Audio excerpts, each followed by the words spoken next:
There's a kind of fear that doesn't come from darkness, but from silence. Not from what moves, but from what stays still for too long. Sometimes the evil doesn't enter by force. It sits quietly beside you, watching, waiting for you to speak first. When Donna received that doll, she couldn't have known. But from that moment on, something began to breathe inside her home. Something that would never stop. It was the summer of 1970. The air in Connecticut carried the sweetness of warm days and the promise of simple futures. Donna was a nursing student, one of those people who believed kindness could protect you from anything. She shared a small apartment with Angie, her best friend. Their lives were made of long hospital shifts, coffee at 3 in the morning, and laughter that came only from exhaustion. Everything was ordinary, human, safe, until the day that package arrived. Her mother brought it one afternoon. "I found her in an antique shop," she said. "She reminded me of you when you were little." Inside the box lay a large rag doll, about 3 feet tall, with red yarn hair, a white cotton dress, and a faded red apron. Her face was simple, embroidered with button eyes, and a smile too wide to be innocent. A Raggedy Ann doll, common, harmless, almost sweet. Donna smiled. "She's adorable," and placed it on her bed. At first, the doll was nothing but decoration, but even in those early days, something about her presence felt wrong. Perhaps it was the way she seemed to watch.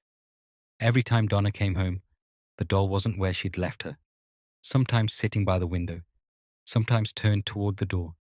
She thought Angie was playing a prank, but Angie swore she hadn't touched it. "I wouldn't even go near that thing," she laughed. But the laughter didn't sound real. Then came the notes, tiny scraps of parchment-like paper left on the floor or on the kitchen table, written in shaky childlike handwriting. "Help me." Another read. "Help Lou." There were no pens with that ink in the house, no paper of that kind. Lou was their friend, a practical man who visited often. When he heard about the doll, he laughed it off. "It's just cloth and stuffing. You're overtired, that's all." But one night, while sleeping on their couch, Lou dreamed a dream that didn't feel like a dream at all. He was aware of the room, the real one, its darkness, the faint ticking of the clock, the smell of coffee from the kitchen. He couldn't move. His body was frozen.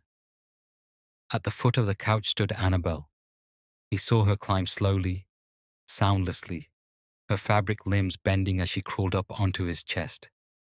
He felt the weight, soft but real, and then her face leaned close to his ear. A child's whisper, cold and steady, breathed, "I don't want you here." He woke up gasping. Across his chest were 7 deep scratches, as if carved by unseen claws. Lou never stayed the night again.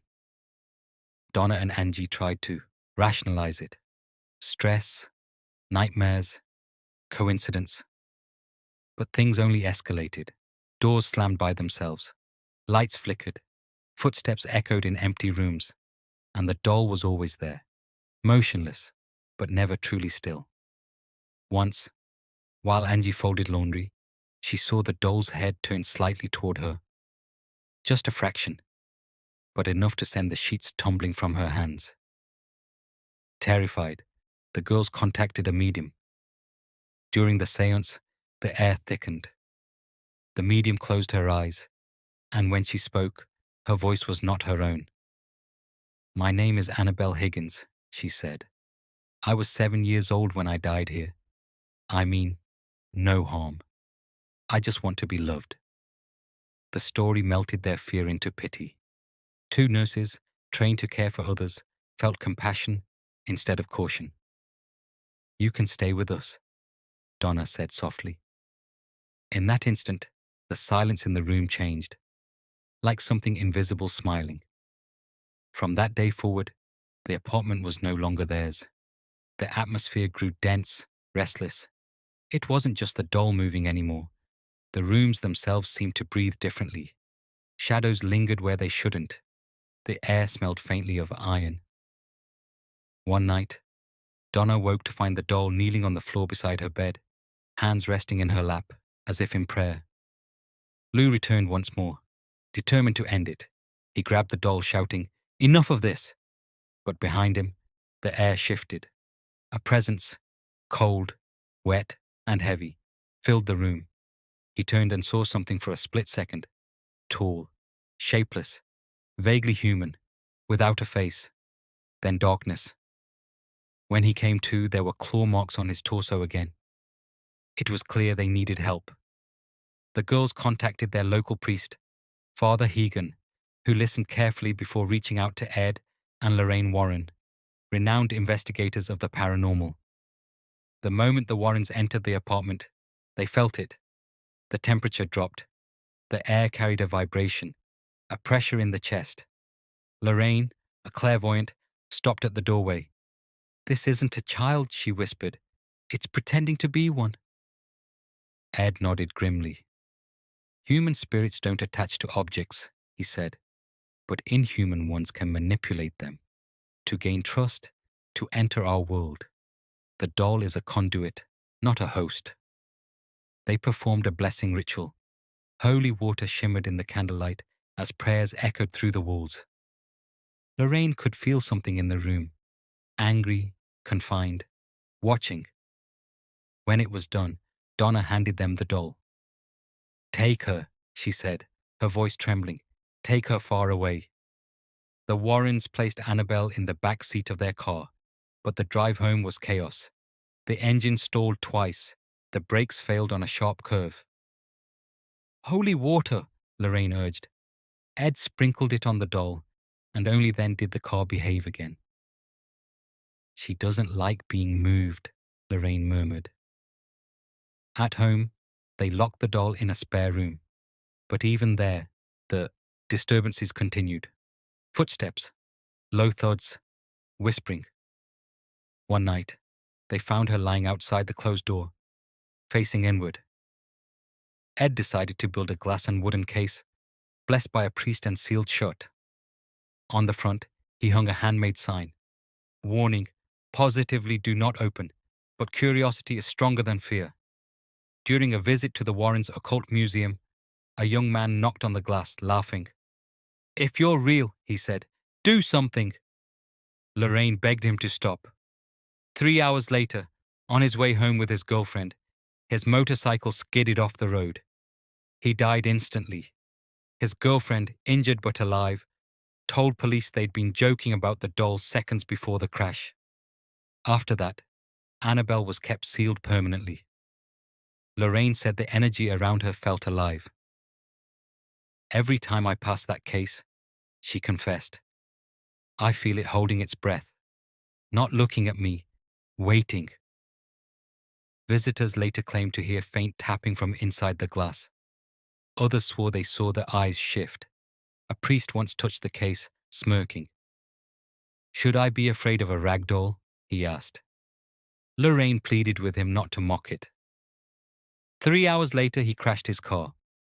He survived, but told her afterward that before the impact, he saw a little girl sitting in the passenger seat, smiling. Through the years, the doll became legend. Yet those who've seen it in person say the same thing. There's nothing extraordinary about it.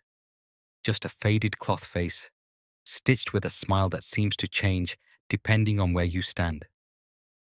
The horror lies not in what it does, but in what it could do. That unbearable stillness that feels one heartbeat away from motion. Lorraine used to say, "Evil doesn't want to scare you. It wants you to love it." And that's what makes Annabelle terrifying. Her face is not monstrous.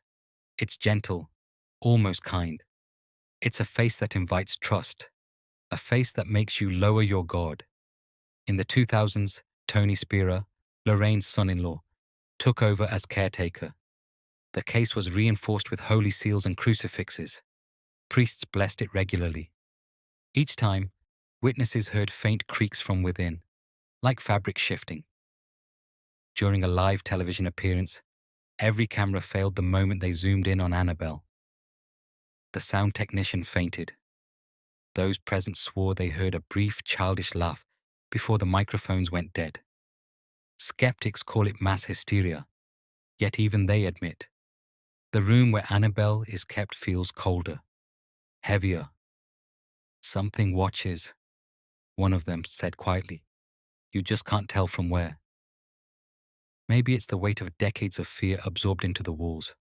Or maybe, as Lorraine believed, objects can become containers of emotion.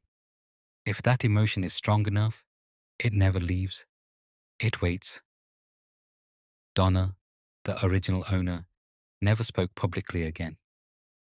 In a rare private interview, she said only, I don't know what it was, but I know something answered. Us. And it didn't use words. Psychologists studying the case describe it as a collective projection of fear, a self-reinforcing phenomenon. Others argue that, possessed or not, Annabelle became an archetype, a manifestation of domestic dread, because you don't need to see a demon to feel one. You only need to believe something unseen is watching you. Shortly before his death, Ed Warren told a journalist, "It doesn't matter if you believe. Evil doesn't need your permission to exist."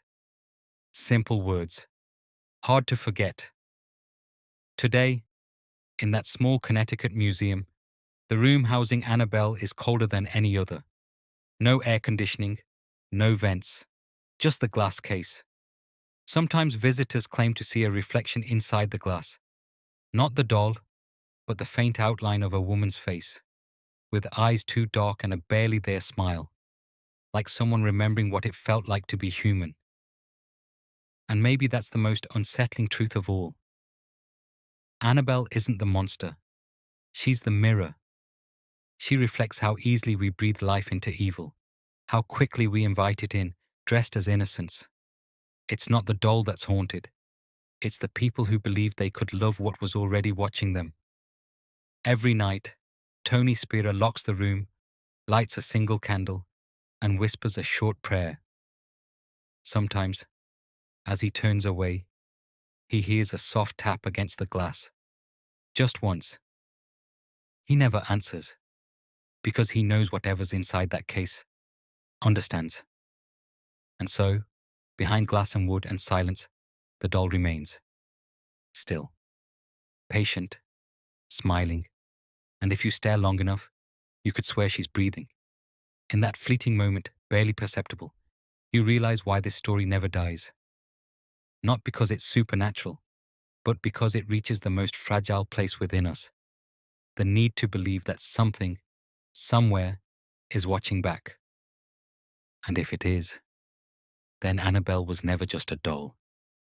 She's the echo of every fear we've ever tried to lock away.